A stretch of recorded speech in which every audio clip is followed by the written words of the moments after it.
हरे कृष्णा। भगवद गीता के 18वें और अंतिम अध्याय में आपका स्वागत है। तो इस अध्याय का नाम है मोक्ष संन्यास योग। तो इसमें अब भगवान इसको कंक्लूड करने वाले हैं, इसका निर्णय लेने वाले हैं भगवद गीता का। और इसमें पहले शुरू में संन्यास का अर्थ बताते हैं और दोबारा से प्रकृति के 3 गुणों के बारे में भगवान बताएंगे। तो आगे बढ़ते हैं।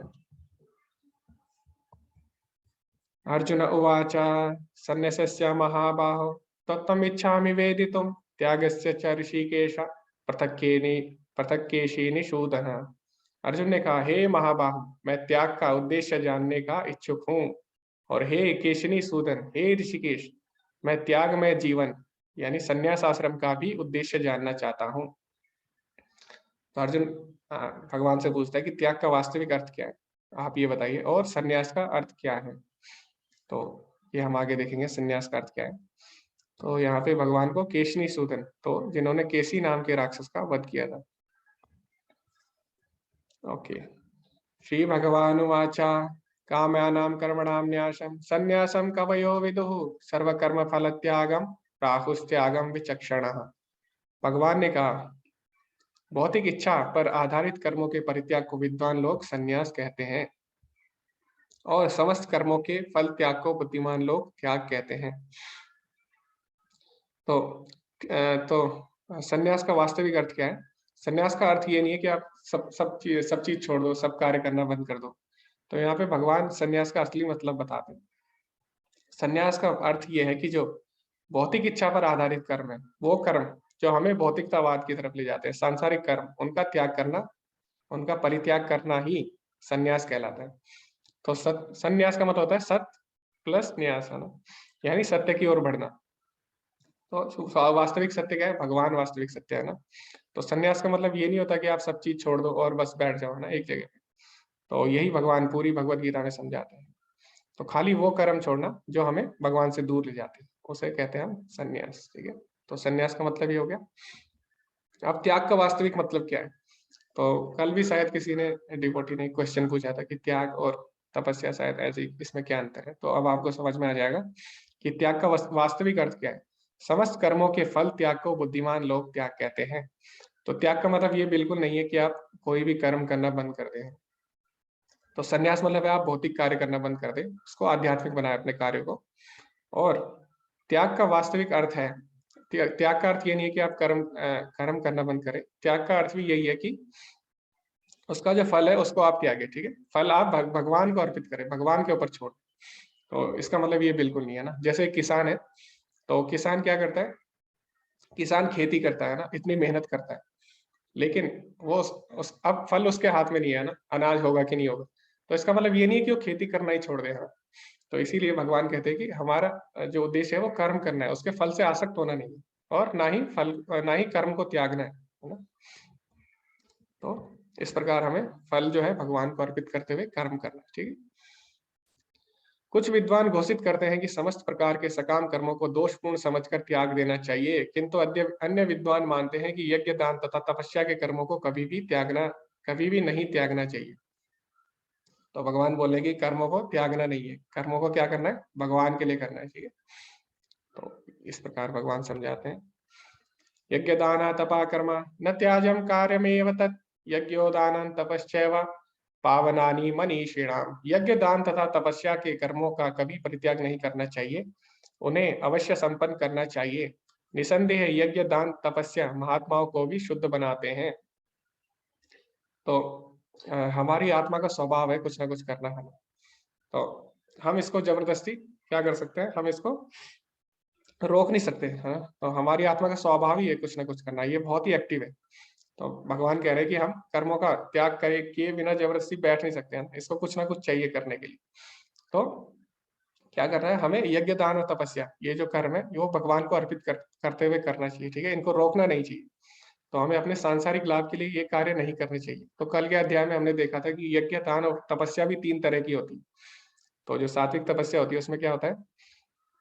सात्विक दान, तपस्या और यज्ञ जो होता है वो बिना किसी इच्छा के अपने कर्तव्य समझकर किया जाता है ना। और रजोगुण में जो होता है वो दिखावे के लिए, अपने मान प्रतिष्ठा के लिए, या फिर अपनी भौतिक इच्छाओं के लिए की जो तपस्या, दान और यज्ञ किया जाता है वो रजोगुणी होता है। और तमोगुणी क्या होता है? जो अज्ञानवश शास्त्रों की विधि के बिना किया जाता है। तो अभी भगवान आगे भी बताएंगे इसके बारे में डिटेल में, ठीक है। तो भगवान कह रहे हैं इन कार्यों को रोकना नहीं है, इन्हें क्या करना है? भगवान को अर्पित करते हुए करना। तो कल हमने पढ़ा था ना, ओम तत्सत, ये सोच के हमें कार्य करने चाहिए कि जो भी हम कार्य कर रहे हैं किसके लिए? भगवान को अर्पित करते हुए कर रहे हैं, ठीक है। अपना कर्तव्य समझ के हमें ये करना चाहिए। ओके, आगे भगवान क्या बोलते हैं? एतान्यपि तु कर्माणि संग त्यक्त्वा फलानि च कर्तव्यानि इति मे पार्थ निश्चितं मम उत्तमम्। इन सारे कार्यों को किसी प्रकार की आसक्ति या फल की आशा के बिना संपन्न करना चाहिए। हे प्रतापुत्र, इन्हें कर्तव्य मानकर संपन्न किया जाना चाहिए। यही मेरा अंतिम मत है। तो बस भगवान यही बता रहे हैं कि इसमें हमारा कोई भी स्वार्थ नहीं होना चाहिए, इन्हें हम अपना कर्तव्य समझकर करें, है ना। तो भगवान इसलिए बता रहे हैं ये सब कि वास्तव में हमें सब कार्य भगवान के लिए करने हैं। जैसे अर्जुन है ना, तो चाहता तो अर्जुन भी सब चीज छोड़ के जा सकता था एक तरफ, है ना, लेकिन भगवान बोले ऐसा नहीं है, जो भी कार्य करो वो मेरे लिए करो, ठीक है।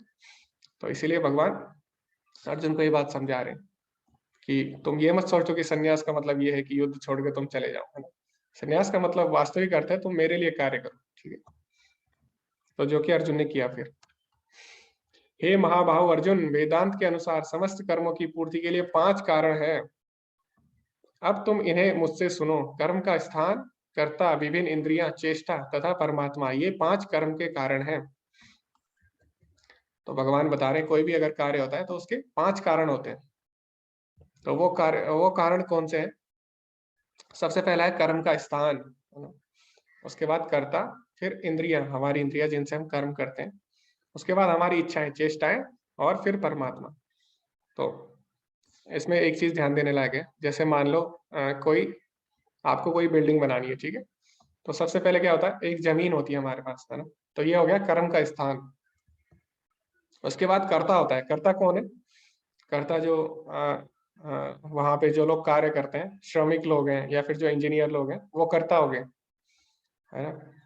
और उसके बाद वो अपनी इंद्रियों से कार्य करते हैं, है ना। और उसके बाद चेष्टा है, किस तरह से उसको डिजाइन करना है, ठीक है, बिल्डिंग को किस तरह बनाना है ना। तो वो भी है उसके पीछे। और लेकिन एक चीज जो हम इंक्लूड नहीं करते इसमें, जिसे हम भूल जाते हैं, वो क्या है? परमात्मा, है ना। तो भगवान बताते हैं 5 कारण है किसी भी कार्य को पूरा करने के लिए, 5 कारण होते हैं। तो हमको तो 4 ही चीजें पता है, लेकिन भगवान ने एक चीज एक्स्ट्रा भी बताई है हमें, क्या? परमात्मा भी होता है, ठीक है। तो जो भी कार्य होता है उसमें परमात्मा का भी क्या होता है? जैसे कि फाइनल फाइल जाती है ना साइन होने के लिए, बड़े जो अधिकारी रहता है उसके पास, तो फाइनल कोई भी अगर कार्य होता है तो उसके पीछे जो फाइनल साइन करते हैं वो परमात्मा करते हैं, ठीक है।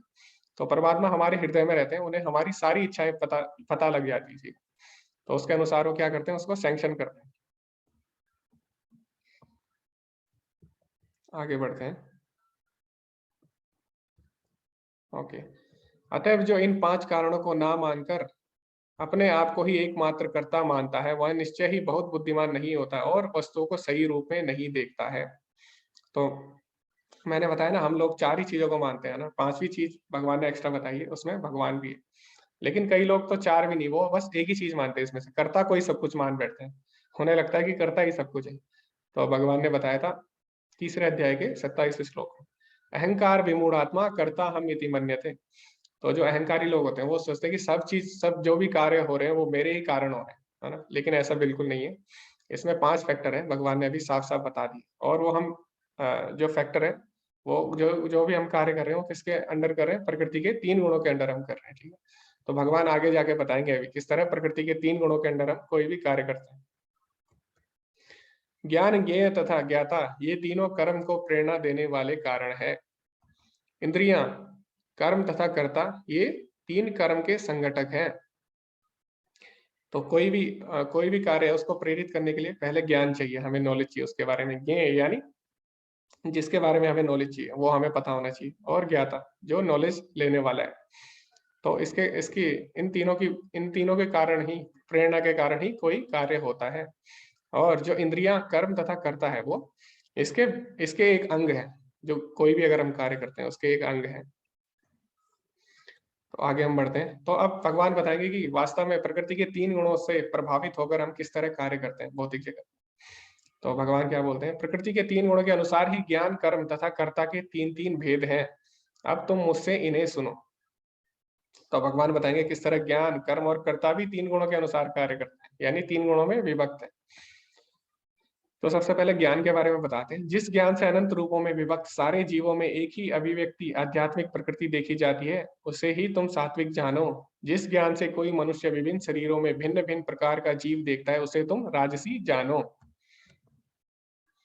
और वह ज्ञान जिससे मनुष्य किसी एक प्रकार के कार्य को, जो अति तुच्छ है, सब कुछ मानकर सत्य को जाने बिना उसमें लिप्त रहता है, तामसी कहा जाता है। तो पहला कार्य क्या हो गया, पहला जो ज्ञान है उसमें क्या होता है, हम सबको परमात्मा के अंश रूप में देखते हैं ना। तो सब पे हम दया करते हैं, ठीक है, किसी से भेदभाव नहीं करते, तो वही वास्तविक ज्ञान है। और जो राष्ट्रीय ज्ञान होता है उसमें क्या होता है, उसमें हम सबको अलग अलग देखते हैं ना। तो ये इस राज्य का है, ये इस राज्य का है, वो उस राज्य का है, ये ऊंची जात का है, ये नीचे कुल का है ना। इस तरह जो भेदभाव करता है वो राजसी ज्ञान है, ठीक है, उससे वास्तविक ज्ञान नहीं होता है ना, जो भेदभाव करते हैं। तो जो सांसारिक ज्ञान है वो हमें भेदभाव करना ही सिखा रहा है। तो आपने देखा होगा जब से यूएन बना था, तो जब वर्ल्ड वार हुआ उसके बाद यूनाइटेड नेशन बना ना, तो उसका उद्देश्य क्या था कि सभी देशों के बीच शांति स्थापित हो। लेकिन क्या हुआ, जब से यूएन बना है, जब से बल्कि और देश बढ़ते जा रहे हैं ना, तो जो झंडों की संख्या है वो बढ़ती जा रही है ना, और देश विभक्त होते जा रहे हैं, टूटते जा रहे हैं, अभी भी कई देश टूट रहे हैं, अलग अलग देश बन रहे हैं। तो यानी जो भौतिक ज्ञान है वो जोड़ने में नाकाम रहा है हमको, है ना। उससे हम क्या कर रहे हैं, और भिन्नता बढ़ रही है ना। तो जब तक प्रभुपा जी बोलते थे, जब तक हमें यही नहीं पता लगेगा कि हमारा पिता एक ही है, तब तक भाईचारा हो ही नहीं सकता आपस में। तो यही कारण है आज बहुत सारे डिफरेंस हो गए, है ना, भेदभाव हो रहा है हर जगह, और देश बढ़ते जा रहे हैं, एक देश हर साल में एक नया देश बन जाता है, ठीक है। तो ये जो ज्ञान है, सांसारिक ज्ञान, ये राष्ट्रीय ज्ञान में आता है ज्यादातर, ठीक है। और आध्यात्मिक ज्ञान जो आता है वो पहले ज्ञान में आता है, जिसमें हम सबको एक एक परमात्मा के अंश के रूप में देखते हैं। तो आगे हम बढ़ेंगे। और तामसी ज्ञान में क्या होता है, तामसी ज्ञान में तो ज्ञान होता ही नहीं, अज्ञान होता है, और उसमें हम जो गलत कार्य है उसको सत्य मानकर कर्म करते हैं। तो अब प्रकृति के गुणों के आधार पर 3 प्रकार की क्रियाएं हैं। तो जो हम एक्टिविटी, जो भी क्रियाएं करते हैं, वो भी प्रकृति के 3 गुणों से प्रभावित होती है। जो कर्म नियमित है और जो आसक्ति, राग या द्वेष से रहित, कर्म फल की चाह के बिना किया जाता है, वह सात्विक कहलाता है। तो सात्विक कार्य में हमारी कोई भी आसक्ति नहीं होती, है ना, और उसमें हमारी पसंद नापसंद नहीं होती। हम किसके लिए करते हैं, हम अपना कर्तव्य समझकर भगवान के लिए वो कार्य करते हैं, ठीक है। तो इसमें हमारा कोई भी पसंद नापसंद नहीं होती, है ना। राग या द्वेष मतलब होता है पसंद नापसंद। और दूसरा होता है राजसिक कार्य। लेकिन जो कार्य अपनी इच्छा पूर्ति के निमित्त प्रयास पूर्वक एवं मिथ्या अहंकार के भाव से किया जाता है, वह रजोगुणी कहा जाता है। तो जो कार्य हम दिखावे के लिए या फिर अपनी भौतिक इच्छाओं को पूरा करने के लिए, है ना, भोग करने के लिए, अपनी इंद्रिय भोग के लिए जो हम कार्य करते हैं, अहंकार वश जो कार्य होता है, वो रजोगुणी कहा जाता है। ओके, अब तमोगुणी में क्या होता है, जो कर्म मोहवश शास्त्रीय आदेशों की अवहेलना करके तथा भावी बंधन की परवाह किए बिना या हिंसा अथवा अन्य को दुख पहुंचाने के लिए किया जाता है, वहां तामसी कहलाता है। तो तामसी कार्य जो होते हैं वो अज्ञानतावश होते हैं, और शास्त्रों के बिल्कुल ही अपोजिट होते हैं, बिल्कुल ही शास्त्रों के बिल्कुल ही अगेंस्ट होते हैं, ठीक है। और उससे क्या होता है, उससे हम बंधन में, भौतिक बंधन में और ज्यादा फंसते हैं। और वो किस लिए होता है, वो दूसरों को दुख पहुंचाने के लिए होता है।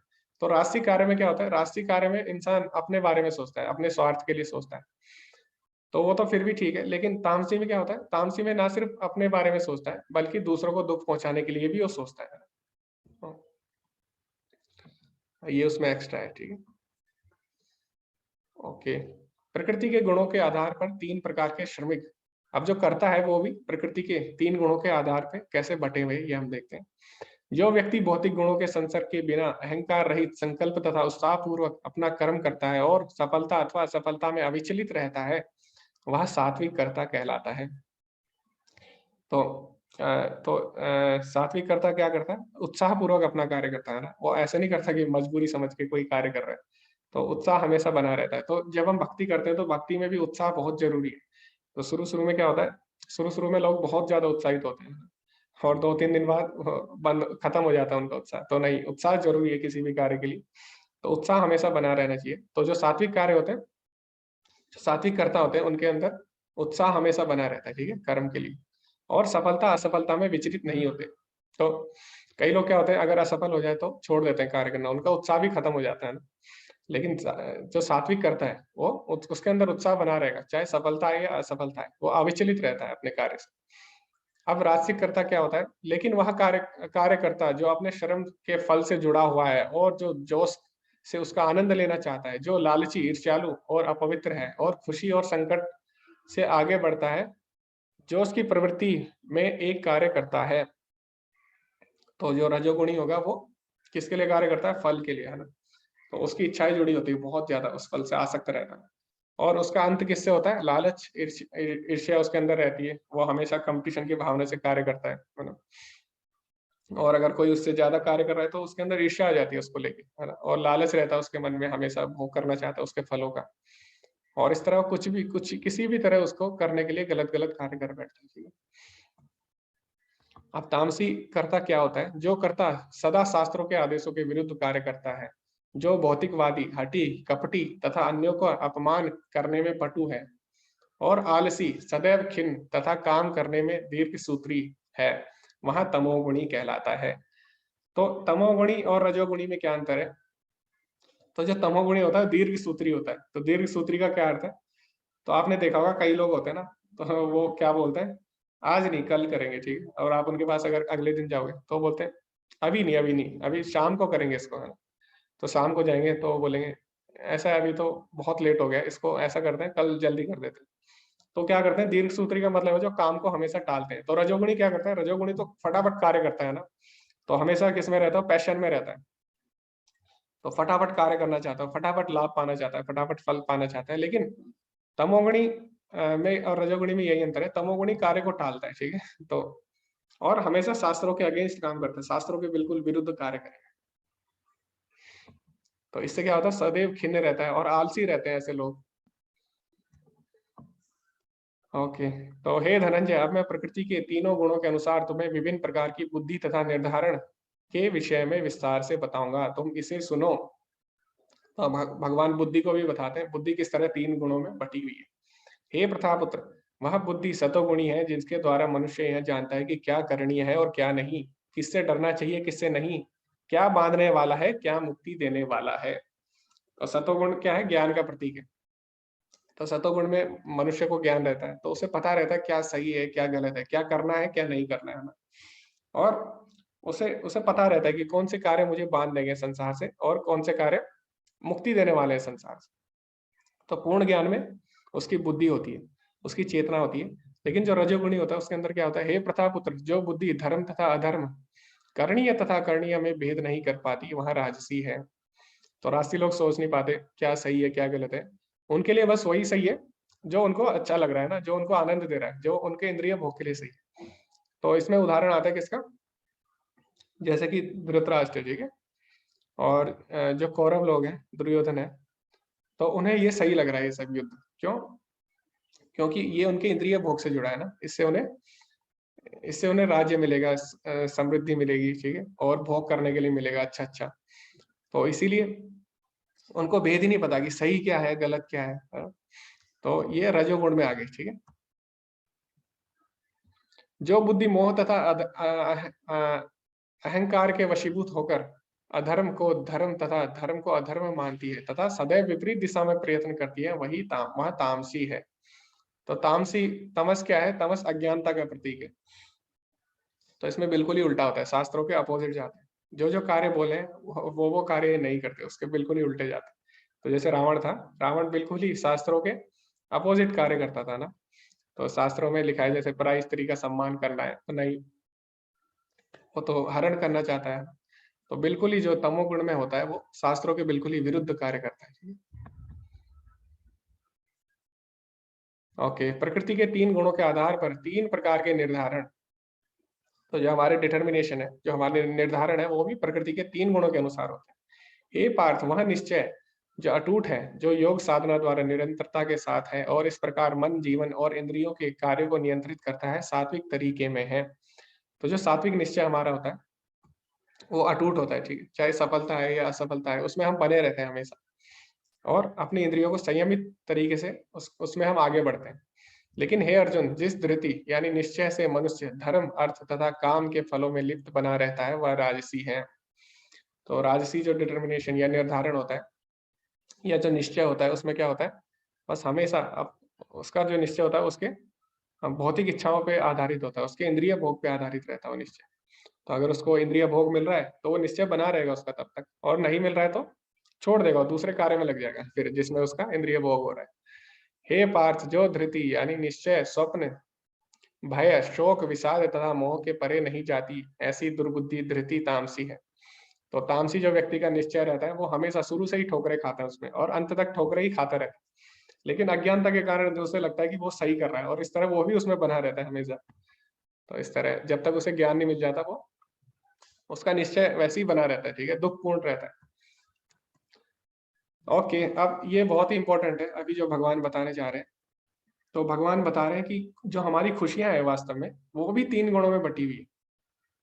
तो अगर हम किसी से पूछे कि आपके आपके जीवन का उद्देश्य क्या है, तो वो कुछ भी बोले, है ना? चाहे वो बोले कि कोई बोले कि मैं बहुत पैसा कमाना चाहता हूँ, या कोई बोले कि मैं अच्छा घर खरीदना चाहता हूँ, या कोई बोले कि मैं चैरिटी करना चाहता हूँ, या कोई बोले कि मैं वैज्ञानिक बनना चाहता हूँ, कुछ भी अगर वो बोले, ठीक है? तो ऊपर से तो सब अलग-अलग दिख रहे हैं ना, लेकिन उसके अगर हम अंदर देखें सबके तो क्या है, सबको खुशी चाहिए, है ना? तो किसी को पैसे से खुशी चाहता है, कोई घर से खुशी चाहता है, कोई मान लो वैज्ञानिक बन के खुशी चाहता है ना, आविष्कार करके वो खुश रहना चाहता है, और कोई क्या करता है, चैरिटी करके खुश रहना चाहते हैं। तो ऊपर से आपको भले ही लगे सब अलग-अलग कार्य कर रहे हैं, लेकिन वास्तव में जो भी हम कार्य कर रहे हैं संसार में किसके लिए कर रहे हैं? खुश रहने के लिए हम कर रहे हैं ना, हैप्पीनेस। तो हम सबका वास्तविक उद्देश्य है खुशी पाना। लेकिन वास्तव में हमें पता ही नहीं है असली खुशी क्या है ना? तो भगवान इसमें बताएँगे 3 तरह की हैप्पीनेस, यानी खुशियाँ भी हमारी 3 गुणों में बटी हुई है। तो अगर हम ये बात जान लेंगे तो हम और अच्छे से समझ पाएँगे, ठीक है? वास्तविक खुशी आखिर है क्या? तो सबसे पहले भगवान बताते हैं कि सात्विक खुशी क्या है? जो प्रारंभ में विष जैसा लगता है लेकिन अंत में अमृत के समान है, और जो मनुष्य में आत्म साक्षात्कार जगाता है, वह सात्विक खुशी कहलाता है। तो जो सात्विक खुशी होती है उसमें क्या होता है, शुरू में हमें जहर जैसा लगता है ना, शुरू में लगेगा कि हम ये ऐसा कर क्यों रहे हैं आखिर, है ना? तो शुरू में मन करेगा नहीं, छोड़ दो इसको। लेकिन जिसका अंत क्या होता है, अमृत की तरह होता है, ठीक है? तो जैसे मैं आपको उदाहरण देता हूँ इस खुशी का। तो जैसे पढ़ाई है ना, तो पढ़ाई क्या होता है, शुरू में जहर जैसी लगती है। तो शुरू से लेके पढ़ रहे हैं, है ना? 10th होगी, 12th होगी, उसके बाद ग्रेजुएशन होगी, ठीक है? तो लग रहा है कि हम क्यों कर रहे हैं ना? तो शुरू में एकदम ज़हर जैसा लगेगा और कई लोगों का तो मन मर जाता है। लेकिन भगवान बोले, ये सात्विक खुशी में क्या होता है, शुरू में आपको ज़हर लगेगा, लेकिन उसका अंत क्या होगा? अंत में आपको अमृत मिलेगा। तो उसका अंत में जब आपको अच्छा रिज़ल्ट मिलेगा, ठीक है? अच्छी अगर आप पढ़ाई करते हो, तो वो अभी तुरंत नहीं मिलेगा आपको, है ना? कुछ टाइम बाद मिलता है, ठीक है? तो ये सात्विक खुशी होगी। लेकिन इसको हम सात्विक खुशी नहीं बोल सकते, ये तो मैंने आपको उदाहरण के लिए बताया खाली, ठीक है? तो सात्विक कब होगी? जब इसमें आत्म साक्षात्कार होगा। आत्म साक्षात्कार मतलब अपने बारे में हम जान पाएँगे, ठीक है? तो वास्तविक जो खुशी है वो क्या है? अध्यात्म। तो इसमें क्या होता है, शुरू में बहुत समस्या आती है ना, शुरू में आप चैंटिंग कर रहे हो तो आपका मन भटकता है इधर-उधर, है ना? तो शुरू में आपको ज़हर जैसा लगता है ना, कि मैं ये क्यों कर रहा हूँ, आखिर मैं क्यों कर रहा हूँ ये, ठीक है? तो कोई इसका सरल उपाय नहीं है, आप ऐसा सोचते हैं। जबकि भगवान का नाम जपना तो सबसे सरल उपाय है कलयुग में, है ना? तो इससे सरल उपाय कोई है ही नहीं। लेकिन शुरू में ये भी हमें ज़हर जैसा लगेगा, तो लेकिन बाद में अंत काल में तो यही काम आएगा हमारे, है ना? मृत्यु के समय तो उस समय हमारी ग्रेजुएशन की डिग्री काम नहीं आएगी, ठीक है? तो उस समय यही काम आने वाला है। तो शुरू में हमें ज़हर जैसा लगेगा भले ही, लेकिन वास्तव में यही हमारे लिए हितकारी है। तो वही वास्तविक खुशी है, ठीक है? तो ये समझ आ गया। अब राजसी खुशी क्या है? जो सुख इंद्रियों द्वारा उनके विषयों के संसर्ग से प्राप्त होता है और प्रारंभ में अमृत तुल्य तथा अंत में विष तुल्य लगता है, वह रजोगुणी कहलाता है। तो रजोगुणी सुख में क्या होता है कि शुरू में आपको बहुत अच्छा लगेगा, लेकिन अंत में क्या होगा, ज़हर जैसा। शुरू में तो आपको अमृत जैसा लगेगा, लेकिन अंत उसका ज़हर जैसा होगा, ठीक है? तो इसके बहुत सारे उदाहरण हैं ना। कोई भी इंद्रिय भोग ले लीजिए आप, ठीक है? कोई भी इंद्रिय भोग ले लीजिए। तो आप क्या करते हो, मान लो आपको मीठा बहुत पसंद है, ठीक है? तो अभी तो आपको अमृत जैसा लग रहा है, आप मीठा खा रहे हो डेली, है ना? आपको अमृत जैसा लग रहा है। बहुत ज़्यादा आसक्त हो गए आप, हर टाइम मीठा खा रहे हो। तो अभी आपको अमृत जैसा लगेगा, लेकिन बाद में आपको बीमारी हो जाएगी, है ना, शुगर वगैरह हो जाएगा। तो इस तरह हम देखते हैं जो राजसी सुख है वो शुरू में अमृत जैसे लगते हैं, लेकिन बाद में जहर बन जाते हैं हमारे लिए, ठीक है। तो ये हो गया राजसी सुख। तो जो भी हम कार्य कर रहे हैं वो ज्यादातर इसी में आते हैं, राजसिक सुख पे हमें अभी अभी अच्छे लगते हैं ना। तो जैसे कोई सिगरेट पीता है, उसे अभी शायद उसे अच्छा लगे, नहीं सिगरेट तो इसमें भी नहीं आएगा, वो तो तमोगुण में आएगा, बताऊंगा। तो तमोगुणी खुशी में क्या होगा, तमोगुणी खुशी में शुरू से लेके अंत तक जहर जैसा ही रहता है वो, ठीक है। तो तथा जो सुख आत्म साक्षात्कार के प्रति अंधा है, जो प्रारंभ से अंत तक मोहकारक और जो निद्रा आलस तथा मोह से उत्पन्न होता है, वहां तामसी कहलाता है। तो सतोगुण में क्या हुआ, शुरू में विष था, अंत में अमृत। रजोगुण में क्या हुआ, शुरू में अमृत था, अंत में विष। लेकिन जो तमोगुणी सुख है उसमें शुरू से लेकर अंत तक केवल विष ही विष है, लेकिन अज्ञानतावश उसे अमृत जैसा लगता है ना। जैसे कि मैंने अभी उदाहरण दिया था, कोई अगर सिगरेट पीता है या कोई अल्कोहल पीता है, ठीक है, अगर कोई शराब पीता है या नशा करता है कोई भी, तो वो शुरू से लेके पहले दिन से ही उसको नुकसान पहुंचा रहा है ना। तो ऐसा नहीं है कि वो एक साल बाद वो, उसका असर तो पहले दिन से ही होना शुरू हो जाता है ना, नुकसान पहुंचाना, और अंत तक वो नुकसान ही पहुंचाता है। लेकिन हमें क्या लगता है, अज्ञानतावश क्या लगता है उसको कि वो सही कार्य कर रहा है, ठीक है। तो जो तमोगुणी खुशी होती है उसमें शुरू से लेकर अंत तक जहर जैसा लगता है, रहता है, लेकिन उसे अज्ञानतावश ऐसा लगता है कि वो सही कार्य कर रहा है ना। तो इस तरह तीनों तीनों खुशियां हैं, ठीक है। तो अब हमें पता लग गया ना तीनों खुशियों के बारे में, तो इसीलिए अब हम चुन सकते हैं। तो इसीलिए जो ये भगवान ने बताया ये टॉपिक खुशी वाला, ये बहुत ही ज्यादा इंपॉर्टेंट है, ठीक है। तो हमें ये चीज समझनी है। अब अब भगवान बता रहे हैं प्रकृति के गुणों के आधार पर 4 प्रकार के आश्रम भी बनाए गए थे। तो गुणों के आधार पर ही 4 प्रकार के आश्रम बनाए गए थे। तो हम देखते हैं कौन कौन से हैं। शांति प्रियता, आत्म संयम, तपस्या, पवित्रता, सहिष्णुता, सत्यनिष्ठा, ज्ञान विज्ञान तथा धार्मिकता, ये सारे स्वाभाविक गुण हैं जिनके द्वारा ब्राह्मण कार्य करते हैं। तो जो 4 गुण 4 आश्रम बताए उसमें से ब्राह्मण आश्रम है पहला। तो ये ब्राह्मण जो होते हैं वो सतोगुण में होते हैं, ठीक है। तो जैसे हम पहले ही बता चुके हैं चौथे अध्याय के 13वें श्लोक में, तो उसमें भी भगवान बोल चुके हैं चातुर्वर्ण मया सृष्टम गुण कर्म विभाग सा। तो जो 4 वर्ण बनाए गए हैं वो गुण और कर्म के हिसाब से बनाए गए, ठीक है। तो ऐसा नहीं है कि जन्म के आधार पर होते हैं, ये हमारे गुण और कर्म के हिसाब से होते हैं। तो जो सतोगुण में होते हैं वो ब्राह्मण होते हैं। तो उनके अंदर कौन से गुण होते हैं, शांति प्रियता, आत्म संयम, तपस्या, ये सब होते हैं, ठीक है। अब दूसरा है जो रजोगुण में होते हैं, तो वो क्या कहलाता है, वो क्षत्रिय कहलाते हैं। तो इनके अंदर कौन से गुण होते हैं, वीरता, शक्ति, संकल्प, दक्षता, युद्ध में धैर्य, उदारता तथा नेतृत्व, लीडरशिप, है ना। तो इस तरह ये गुण क्षत्रियों के होते हैं। अब कृषि करना, गौरक्षा तथा व्यापार वैश्यों के स्वाभाविक कर्म है। तो जो वैश्य लोग हैं वो क्या करते हैं, कृषि करते हैं, गायों की रक्षा और बिजनेस बिजनेस क्लास जो है, ठीक है।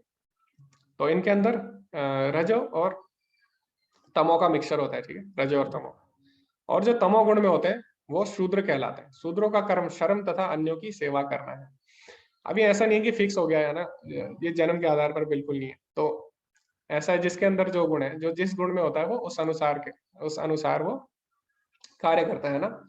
तो जैसे हम देखते हैं कि कोई कॉलेज है तो उसमें क्या होता है, उसमें टीचर भी होते हैं, है ना, और उसमें मैनेजमेंट भी होते हैं, सेक्शन मैनेजमेंट का सेक्शन होता है, ठीक है, इंटेलेक्चुअल यानी टीचर्स भी होते हैं, और उसमें पियोन भी होते हैं। अब आप अगर टीचर को बोलोगे, है ना, टीचर को बोलोगे आपकी मैनेजमेंट करो, तो क्या होगा, उससे नहीं होगा, वो बोलेगा नहीं नहीं मेरे बस का नहीं है। या आप जो मैनेजमेंट में उनसे आप बोलो कि तुम क्या करो, एक दिन क्लास ले लो थोड़ा, तो वो बोलेगा नहीं पढ़ाई वढ़ाई हमसे नहीं होती, हम तो मैनेजमेंट कर लेंगे। या जो पियोन है तुम उनसे बोलो मैनेजमेंट करने के लिए, तो वो बोलेगा नहीं नहीं हम ये सब नहीं कर सकते, ठीक है। तो सबको अपने अपने गुण के अनुसार कर्म करना पड़ता है ना। तो ऐसा नहीं है, ठीक है, ये गुण के हिसाब से है। तो यहाँ पे भगवान यही बता रहे हैं कि जो 4 वर्ण है वो भी गुणों के आधार पर बटे हुए हैं, ठीक है। तो आगे क्या होता है, यथा प्रवृत्ति भूतानां येन सर्वमिदं ततं सर्वकर्म तम व्यश्चर्य सिद्धिम विदन्ति मानवः। जो सभी प्राणियों का उद्गम है और जो सर्वव्यापी है, उस भगवान की उपासना करके मनुष्य अपना कर्म करते हुए पूर्णता प्राप्त कर सकता है। तो भगवान बोल रहे हैं ऐसा नहीं है कि जो क्षत्रिय है उसको ब्राह्मण होना पड़ेगा भगवान तक पहुंचने के लिए। या ऐसा नहीं है कि क्षत्रिय को शूद्र होना पड़ेगा या शूद्र को वैश्य होना पड़ेगा। मतलब जो जिस गुण में है उसके अनुसार ही वो कर्म करके, है ना, जो उन्हें कर्म बताए गए हैं उसके अनुसार ही कर्म करके वो भगवत प्राप्ति कर सकते हैं ना। तो अगर ब्राह्मण तपस्या करके, है ना, यज्ञ हवन करके भगवान तक पहुंच सकता है, तो क्षत्रिय भी युद्ध करके भगवान तक पहुंच सकता है अगर वो धर्म के लिए युद्ध करता है। ठीक है, तो भगवान यहाँ पे ये बताना चाह रहे हैं। तो जो 4 वर्ण बनाए गए अपने अपने गुणों के हिसाब से बनाए गए हैं, और चारों ही भगवान तक पहुंच सकते हैं। तो भगवान 9वें अध्याय में भी ये बात बोलते हैं 32वें श्लोक में, माम ही पार्था व्यपाश्रिता यो अपि स्यु पापयोनः स्त्रियो वैश्य तथा शूद्र ते अपि यान्ति पराम गतिम। हे अर्जुन, चाहे वो निम्न कुल में जन्मे हो, या चाहे वो स्त्री हो, चाहे वो वैश्य हो, चाहे वो शूद्र हो, हर कोई मुझे प्राप्त कर सकता है। तो भगवान भगवान से हर कोई जुड़ सकता है। ठीक है, उसमें कोई भी चाहे किसी भी गुण में हो, उसके अनुसार उसे बस कर्म करना होता है। जो वैदिक शास्त्रों में जो 4 वर्ण है उनको शास्त्रों के हिसाब से कर्म करेंगे तो वो भगवान से जुड़ सकते हैं। ठीक है, भगवान ये बताते हैं। तो भगवान कोई भेदभाव नहीं करते किसी से। तो अब क्वेश्चन ये आता है कि 4 गुण भगवान ने बनाए क्यों अलग अलग, है ना। तो इसमें भगवान बोलते हैं, अपने वृत्ति परक कार्य को करना, चाहे वह कितना ही त्रुटिपूर्ण ढंग से क्यों न किया जाए, अन्य किसी के कार्य को स्वीकार करने और अच्छी प्रकार करने की अपेक्षा अधिक श्रेष्ठ है। अपने स्वभाव के अनुसार निर्दिष्ट कर्म कभी भी पाप से प्रभावित नहीं होते हैं। तो जो 4 वर्ण है, तो मैंने बताया ना, एक वर्ण दूसरे का कार्य नहीं कर सकता। क्यों? क्योंकि उसके अंदर वो गुण नहीं है। तो तो क्या करेगा, अगर उससे हम वो दूसरा कार्य कराएंगे तो वो दूसरा कार्य सही से नहीं कर पाएगा। अगर हम ब्राह्मण से बोले कि आप युद्ध करो, है ना, तो सही से नहीं कर पाएगा। या क्षत्रिय से हम बोले कि तुम हवन करो, या फिर तुम पूजा पाठ ये सब करो, तो वो सही से नहीं कर पाएगा उसको। क्यों? क्योंकि अपने गुणों के अनुसार जो कार्य कर रहे हैं उसमें वो एक्सपर्ट है। ठीक है, उससे अगर आप दूसरा कार्य, जैसे मैंने बताया ना, मैनेजमेंट जो है सेक्शन, उनसे आप बोलोगे कि टीचिंग करो, तो बोलेगा नहीं, पढ़ाई वढ़ाई हमारे बस की नहीं है। या फिर जो टीचिंग क्लास है, उनसे आप बोलो कि मैनेजमेंट करो, तो वो बोलेंगे नहीं, हमसे मैनेजमेंट नहीं हो पाएगा, हम तो बस पढ़ा सकते हैं ना। तो इसीलिए अपने अपने गुणों के हिसाब से सब कार्य करते हैं। ठीक है, तो एक दूसरे से हम उनका अगर कार्य कराते हैं तो इससे क्या हो जाएगा, इससे वो सही से नहीं कर पाएंगे अपना अपना कार्य, है ना। तो इसीलिए भगवान ने 4 व्यवस्था बनाई है कि सब अपने अपने जो कार्य है, निर्धारित कार्य, उन्हें करके भगवान तक पहुंच सके। तो यहाँ पे उदाहरण दिया गया किसका, जैसे कि मान लो पेड़ पे चढ़ना है। ठीक है, एक कंपटीशन होता है, पेड़ पे चढ़ना है। तो उसमें क्या है, उसमें हाथी भी है, और पेंगुइन भी है, बंदर भी है, और एक मछली भी है और शायद ये क्या है, सील है, शायद सील है, और कुत्ता है। तो अगर इनमें कंपटीशन होता है पेड़ में चढ़ने का, तो कौन जीतेगा? ऑब्वियसली बंदर ही जीतने वाला है ना। तो ठीक है, तो इसका मतलब ये नहीं है कि बाकी सब बेकार है ना। तो इसीलिए हमें एक चीज से हम नहीं देख सकते कि क्या सही है क्या गलत है ना। तो भगवान ने जो 4 वर्ण बनाए हैं, इसीलिए वो क्या है, सारे ही श्रेष्ठ हैं, और अपने अपने हिसाब से कर्म करके वो जो निर्धारित कर्म है शास्त्रों के अनुसार, उसे करके वो भगवान से जुड़ सकते हैं। ठीक है, तो ऐसा नहीं बोल सकते हम चलो युद्ध करना है तो जो युद्ध में जीत जाएगा वही श्रेष्ठ है। तो जो ब्राह्मण और वैश्य और शूद्र है वो तो कर ही नहीं पाएंगे युद्ध सही से, है ना। तो इसका मतलब ये नहीं वो श्रेष्ठ हो गए। ठीक है, तो सब क्या है, अपने अपने निर्धारित कर्म जो है शास्त्रों के अनुसार, उससे करके भगवान से जुड़ सकते हैं ना। इस तरह हमें देखना चाहिए सबको। आगे भगवान क्या बोलते हैं, जो आत्म संयमी तथा अनासक्त है एवं जो समस्त भौतिक भोगों की परवाह नहीं करता, वह संन्यास के अभ्यास द्वारा कर्म फल से मुक्ति की सर्वोच्च सिद्ध अवस्था प्राप्त कर सकता है। तो प्रभुपाद जी बताते हैं 2 तरह के हमारे स्वधर्म होते हैं। एक तो जो हमारे शरीर से जुड़ा होता है। ठीक है, तो जब तक हम शरीर का जो धर्म निभाते हैं तो हमें क्या करना होता है, 4 प्रकार के जो आश्रम है उनके अनुसार हमें कार्य करने होते हैं ना। लेकिन जब हम भगवान से जुड़ जाते हैं, इन चारों से हम ऊपर उठ जाते हैं। ठीक है, तो भगवान क्या है, भगवान चारों वर्णों से ऊपर है। तो भगवान बोलते हैं ना, चातुर्वर्णम मया सृष्टम गुण कर्म विभाग सा तस्य कर्तारम अभिमाम विधि कर्तारम अभिमाम। यानी इन चारों जो वर्ण है इनका कर्ता मैं ही हूँ, लेकिन मैं इनमें नहीं आता, मैं इन सबसे ऊपर हूँ। तो जब हम भक्ति में जुड़ जाते हैं तो हम भी इन चारों से ऊपर उठ जाते हैं। ठीक है, तो भगवान यही बोलते हैं कि जब हम शारीरिक धर्म से ऊपर उठते हैं तो हम क्या करते हैं, हम जो दूसरा स्वधर्म है, यानी आत्मा को जो धर्म है। ठीक है, तो प्रभुपाद जी बताते हैं 2 तरह के स्वधर्म है। तो जब शरीर का धर्म है उसमें हम 4 वर्णों में बटे हुए हैं ना, लेकिन जो आत्मा का धर्म है वो क्या है, भगवान की सेवा, है ना। तो जब हम भक्ति में लग जाते हैं तो हम 4 वर्णों से ऊपर उठ जाते हैं। ठीक है, तो उसके बाद क्या होता है, ब्रह्म भूता प्रसन्नात्मा न शोचति न कांक्षति समा सर्वेषु भूतेषु मद भक्ति लभते पराम। इस प्रकार जो दिव्य पद पर स्थित है वह तुरंत पर ब्रह्म का अनुभव करता है और पूर्णतः प्रसन्न हो जाता है। वह न तो कभी शोक करता है न किसी वस्तु की कामना करता है। वह प्रत्येक जीव पर संभाव रखता है उस अवस्था में वह मेरी शुद्ध भक्ति को प्राप्त करता है। तो जो शरीर का स्वधर्म है, जो इससे ऊपर उठ जाता है, तो वो ब्रह्मभूत अवस्था में आ जाता है। भगवान की जब भक्ति में आ जाता है, तो ब्रह्मभूत अवस्था में आ जाता है और उसके बाद क्या होता है, पूर्णतः प्रसन्न हो जाता है। उसके बाद वो शोक रहित हो जाता है, तो ना किसी चीज की इच्छा करता है, ना कामना करता है। तो इस तरह वो संभाव बना रहते हैं, ठीक है। तो अब भगवान धीरे धीरे भक्ति में ला रहे हैं। केवल भक्ति से मुझ भगवान को यथारूप में जाना जा सकता है। जब मनुष्य ऐसी भक्ति से मेरे पूर्ण भावनामृत में होता है, तो वह बैकुंठ जगत में प्रवेश कर सकता है। तो यहाँ पे भगवान साफ साफ बोलते हैं, भक्त्या भक्त्या माम अभिजानाति यावान च अस्मि तत्वता। तो भगवान ने साफ साफ बोल दिया, केवल केवल भक्ति से ही मुझे समझा जा सकता है जिस तरह मैं हूँ। यावान च अस्मि तत्वता, यानी जिस तरह मैं हूँ। तो हम देखते हैं ज्ञानी लोग हैं, वो भी भगवान को समझने का प्रयत्न करते हैं ना। वो भी समझ सकते हैं काफी हद तक, लेकिन पूरी तरह कोई नहीं समझ सकता। तो जैसे अगर हम विज्ञान की बात करें, तो विज्ञान, जो बड़े बड़े वैज्ञानिक है, वो भी, उन्होंने भी माना है, ठीक है, भगवान है। और कल भी किसी ने क्वेश्चन पूछा था ना कि इसका कोई साइंटिफिक रीजन, तो हमने डिस्कस किया था। तो हम भगवान को समझ सकते हैं। बाकी जितने भी तरीके हैं, विज्ञान हो गया या फिर जो ज्ञानी लोग हो गए या अष्टांग योगी हो गए, ये सब भी भगवान को समझ सकते हैं, लेकिन पूरी तरह नहीं समझ सकते कोई भी। इन्हें एक आइडिया तो मिल सकता है। तो जो ज्ञानी लोग हैं, जनरली वो क्या मान बैठते हैं कि भगवान निराकार है। तो उन्हें पता है भगवान है, लेकिन निराकार मान बैठते हैं, ठीक है, अधूरा रहता है उनका ज्ञान। तो यहाँ पे भगवान बोलते हैं, अगर भगवान को समझना है तो केवल भक्ति से ही समझा जा सकता है, ठीक है। इसीलिए जो भक्त है वो भगवान को पूरी तरह से समझते हैं। भक्त्या माम अभिजानाति यावान च अस्मि तत्वतः, ठीक है। तो इसीलिए हम भक्ति का ही मार्ग है केवल, जिससे हम भगवान को समझ सकते हैं। अपनी बुद्धि से हम बिल्कुल नहीं समझ सकते। तो जैसे मैंने पहले भी बताया था कि जब भगवान, जो ब्रह्मा है, उनके 4 सिर है ना, तो जब 4 सिर वाले ब्रह्मा नहीं समझ सकते अपनी बुद्धि से भगवान को, तो हम एक सिर से कैसे समझ सकते हैं। तो यही भगवान बोलते हैं 7वें अध्याय के 19वें श्लोक में, बहुनाम जन्म नाम अंते ज्ञानवान माम प्रपद्यते वासुदेव सर्वमिति स महात्मा सुदुर्लभ।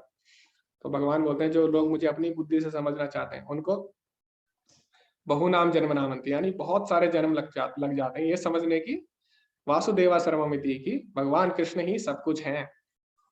तो इसीलिए ज्ञानी लोग हैं, वो भी भगवान को समझते हैं, लेकिन उनको बहुत टाइम लग जाता है, ठीक है। तो भक्ति में आने में उनको बहुत टाइम लग जाता है। तो इसीलिए भगवान को अगर जानना है तो केवल भक्ति से ही जाना जा सकता है।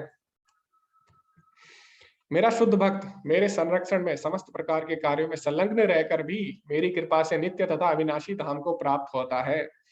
तो भगवान बोले, जो मेरा भक्त है वो क्या करता है, मेरे संरक्षण में रहता है, पहली बात है ना, मेरे संरक्षण में कार्य करता है। और दूसरा, वो समस्त प्रकार के कार्यों में लगा रहकर भी क्या करता है, मेरी नित्य अविनाशी धाम को प्राप्त होता है। जो भगवान का भक्त होता है वो क्या करता है, ऐसा नहीं है कि वो एक तरफ बैठ जाए, ठीक है, सब काम त्याग दे।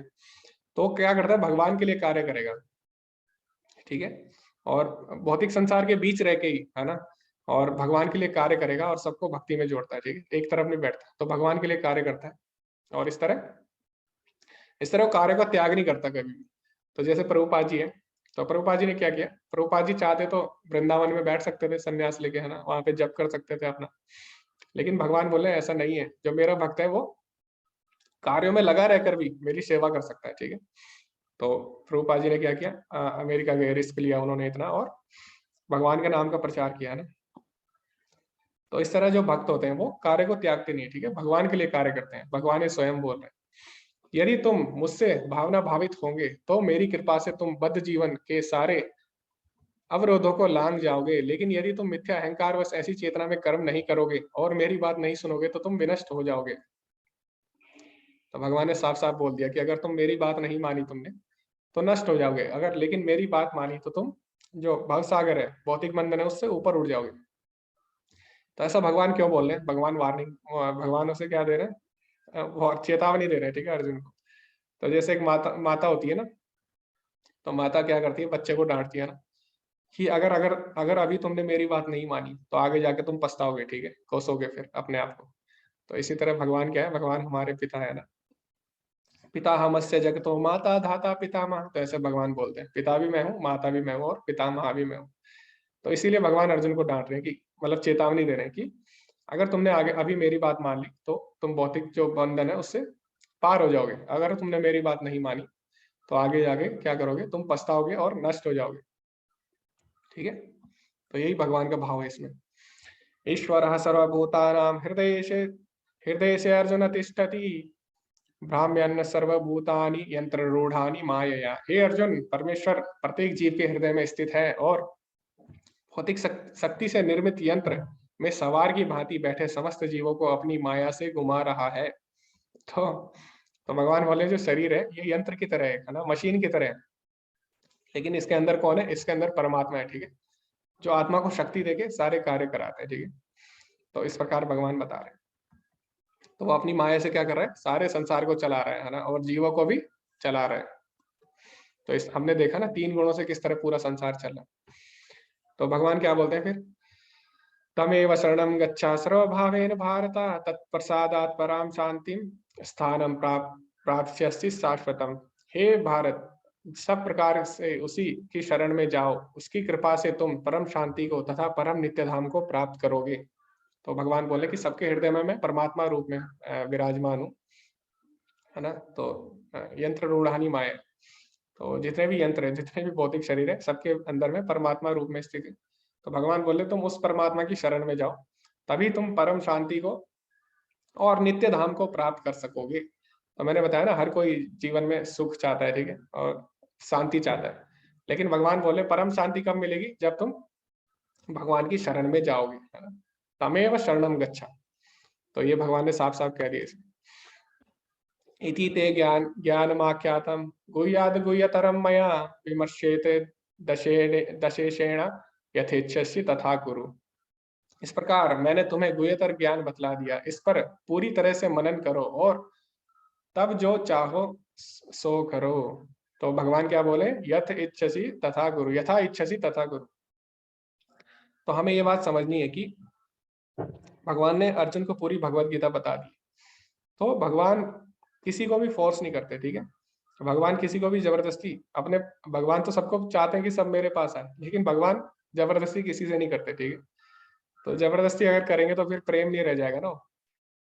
तो आप किसी किसी के कान पे अगर आप बंदूक रख के बोलोगे कि मुझसे प्रेम करो, तो क्या वो आपसे प्रेम करेगा? वो तो जबरदस्ती हो जाएगी फिर, है ना।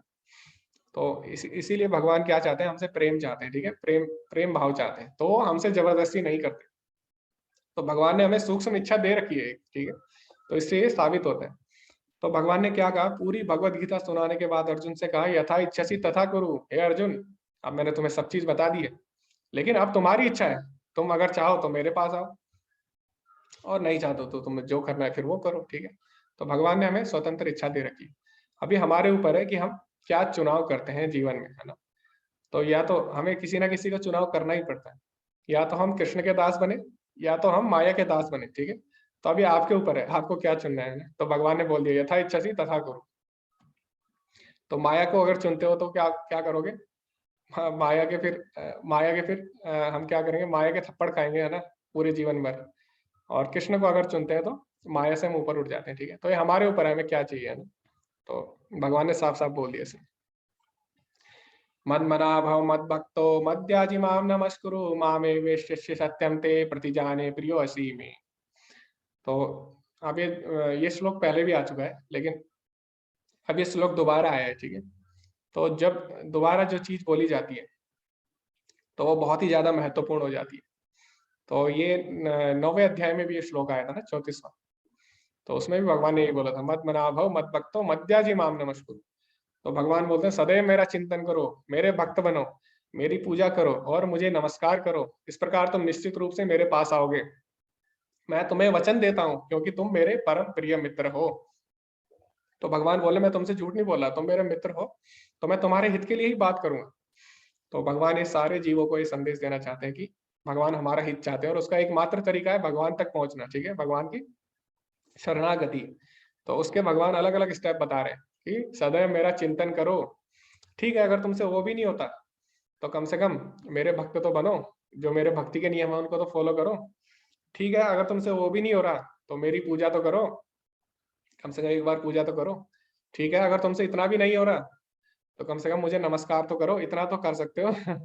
तो क्या होगा, एक दिन अगर तुम मुझे नमस्कार करोगे तो एक दिन तुम मेरी पूजा भी करोगे, अगर तुम मेरी पूजा करोगे तो एक दिन मेरे भक्त भक्त भक्त भी बनोगे, और तुम अगर मेरे भक्त बनोगे तो मेरा चिंतन भी करोगे, और मेरा चिंतन करोगे तो मेरे धाम में पहुंच जाओगे। ठीक है, तो इस तरह भगवान बता रहे हैं किस तरह हम भगवान से जुड़ सकते हैं।